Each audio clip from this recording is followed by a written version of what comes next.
All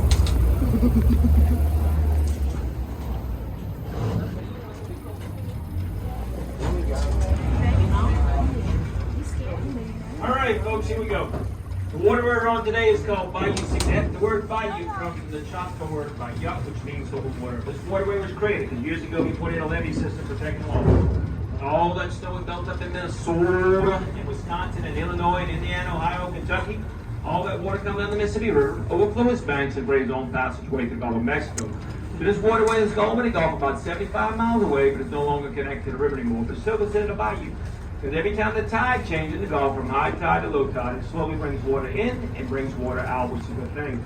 As long as that water is moving in and out of the swamp, mosquitoes are not going to lay the eggs and water is moving, plus the water won't become smelly and stagnant. Now, folks, you know what the most lonesome bayou in Louisiana is? Bayou itself. Folks, this large building directly in front of me is a large pumping station. If ever a hurricane or tropical storm must have this area. Oh, yeah. The opening area that will fix the two sets of gates, the doors that close to make that water tight. So any rainfall that falls in this harbor during a tropical storm or hurricane, they have to wait to pump that rainwater out. Because folks, during a tropical storm or hurricane, you can get over 2 feet of rainfall in a 24-hour period.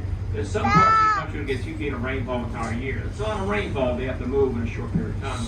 Now folks, 2020 we had a very active hurricane season. We had to open and close these gates for 7 different storms. Last year we only do it twice. One was for a tropical storm in June and one was for Hurricane Ida.